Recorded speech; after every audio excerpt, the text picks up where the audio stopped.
Les affaires publiques n'ont plus de secret pour lui. Les vrais enjeux. Les vraies questions.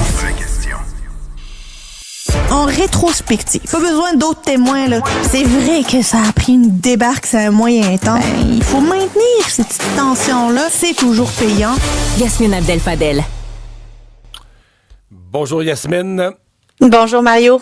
Et j'ai fait tout de suite une précision à nos auditeurs du 99.5. Il y a eu un problème de console ce matin qui fait qu'on est entré en onde quelques minutes plus tard. Alors voilà, on vous accueille à ce moment-ci. Tout est réglé. Nous, on était en onde sur les autres plateformes. Il y a eu un problème technique. Donc, tout est rentré dans l'ordre. Yasmine, bien évidemment, c'est la bombe hier soir. Donald Trump qui menace le Canada et le Mexique. Je dis bien qu'il menace parce que c'est pas une annonce économique formelle, là. C'est une menace pour le 20 janvier, mais d'imposer des tarifs de 25% sur tous les produits qui viendraient du Canada vendus aux États-Unis. Hier, c'est vraiment une bombe qui est tombée lorsqu'il a tweeté ça dans sa plateforme Truth Social. Puis là, il spécifie le Mexique et le Canada, 25% tant et aussi longtemps qu'il y a des immigrants qui rentrent par ces deux frontières-là, et la drogue, spécifiquement le fentanyl. Moi, je pense qu'il y a bien de nos politiciens qui doivent être paniqués devant cette annonce-là, parce qu'il dit que ça serait un des premières décisions qu'il va prendre les ordres exécutifs du 20 janvier, là. Ça ferait partie de ceux qui signeraient le 20 janvier, puis on sait à quel point c'est symbolique et important, les ordres exécutifs signés par le nouveau président le 20 janvier. Il fait la promesse que ça va être les premiers. On s'attendait pas à ce que ça soit aussi précipité, aussi jour 1, mais là, on a une date là sur laquelle se baser, ça serait le 20 janvier. Là. Ouais. Ça fait un peu, comment dire... Tu sais, pour M. Trudeau, qui la semaine passée était à faire des petits cadeaux, puis je vais enlever à TPS ses sapins de Noël...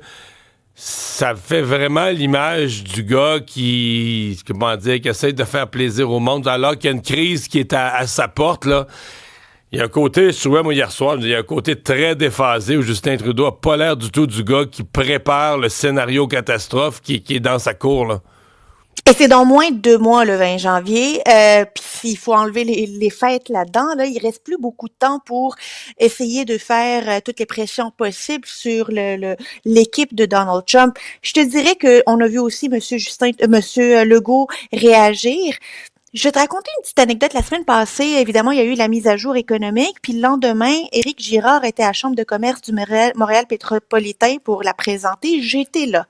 J'y ai assisté et pour expliquer spécifiquement sur Donald Trump puis ce que ça comporte comme risque, il a un peu minimisé finalement cette promesse-là, disant, tu sais, les Américains, ils ont besoin d'importer. Puis en plus, on a un accord de libre-échange signé avec cette administration-ci.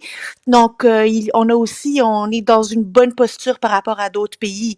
Sauf que, à part le Mexique, là, il n'y a pas d'autres pays qui ont été dans le tweet d'hier de Donald Trump.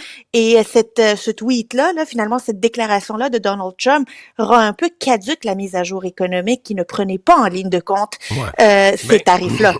Mais c'est parce que ce qui est particulier, c'est que généralement, tu vas appliquer, je l'expliquais plus tôt, tu vas appliquer des droits de douane. C'est une mesure commerciale. Ouais. Donc, tu vas dire, c'est parce que le pays qui vient me vendre des produits, ben, soit il n'y a pas les mêmes règles environnementales que moi, il n'y a pas les mêmes normes en matière de traitement des employés, donc je vais imposer une douane pour venir rééquilibrer ça. Dans ce cas-ci, c'est pas ça pantoute qui s'applique. C'est que Donald Trump utilise le tarif commercial comme une menace pour d'autres choses, là. Comme une menace pour dire, vous allez gérer votre frontière autrement, mais il n'y a pas de lien entre la frontière puis... C'est la façon de mettre le couteau sur la gorge par le commerce en disant vous allez gérer votre frontière. Donc, M. Trudeau, oui, doit entreprendre, à mon avis, des discussions avec Trump, avec l'administration Trump. Mais je pense aussi qu'il doit avoir un plan d'urgence à la frontière. Je veux dire, Trump pliera pas s'il n'y a pas la conviction que le Canada... Écoute, moi, je me souviens d'une présentation que j'ai faite à LCN, Yasmine, il y a peut-être un mois ou deux, là, sur les passeurs à l'inverse. Là, les gens qui venaient à l'aéroport Trudeau, puis ils repassent à Saint-Armand, ils repassent à Fredericksburg, ils repassent dans des villages du Québec frontaliers, puis ils traversent aux États-Unis. Puis je me disais, ça va mal tourner. Les Américains vont voir que le Canada est une façon de contourner. Déjà qu'ils ont de la misère à gérer la frontière sud. À mon avis, Justin Trudeau n'aura pas le choix de présenter. Il s'en est jamais occupé sérieusement de la frontière, mais là, ça va devenir, à mon avis, sa priorité numéro 1 demain matin. Là. Mais c'est à quel degré Donald Trump va considérer que c'est fait puis que c'est correctement fait ça, c'est à la sa satisfaction? Même sur en la un question mois et des demi. drogues, le fentanyl, en 1 mois et demi.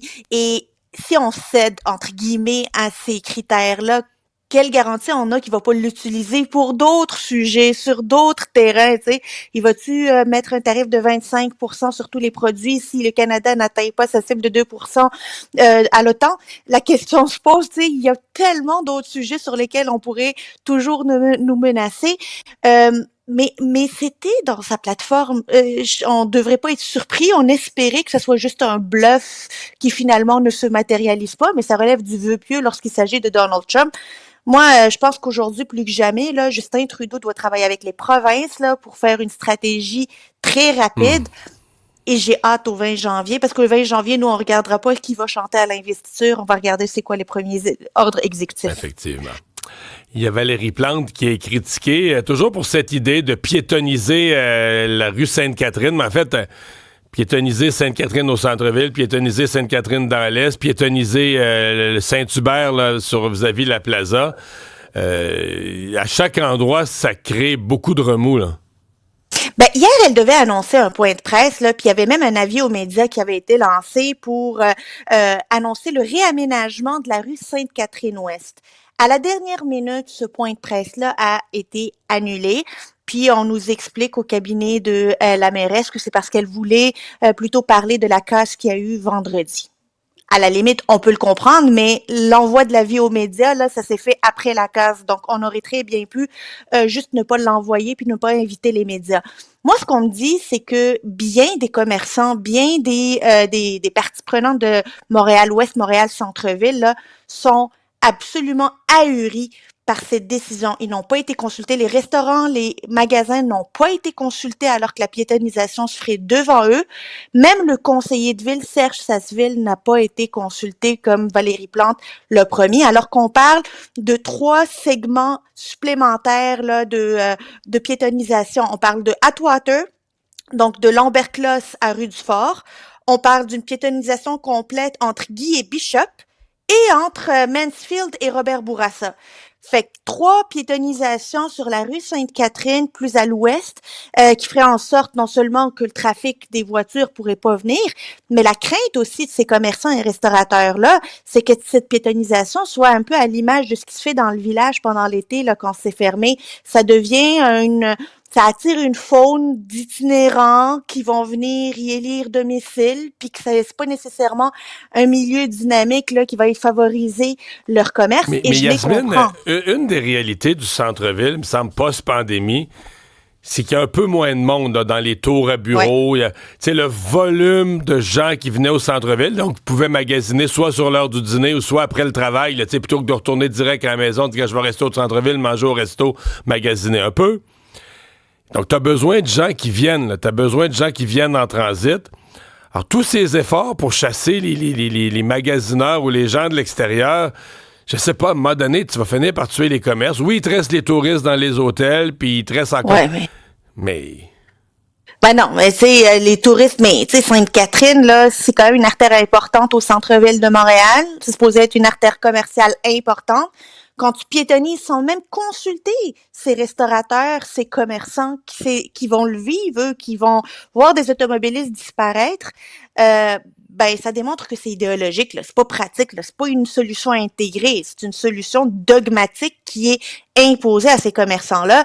Et il y en a qui m'ont écrit là, complètement scandalisés, ahuris, qui savent plus où donner de la tête. Ils l'ont appris dans les médias. Moi, la piétonisation de Sainte-Catherine-Est, là, dans le village gay, là, moi, je l'ai observé, c'était à côté de TVA. Ben oui. Je marchais ça tous les jours entre TVA et Cube. Puis, tu sais, mettons, en plein été, là, sincèrement, la piétonisation est justifiée, c'est super beau, c'est décoré. Ben là, je mets de côté la misère humaine. Je l'oublie pour un instant, OK? Mais quand même. Un gros bout. Mais les restaurateurs installent leur terrasse, puis la rue est pleine de monde, des fois, qui marchent, des touristes. Tu sais, il y a des moments où c'est quand même beau. Mais quand ils l'étirent, là, plus tôt le printemps, plus tard à l'automne jusqu'au mois d'octobre, Yasmine, mettons, les 6-7 dernières semaines cet automne, c'était ridicule, là.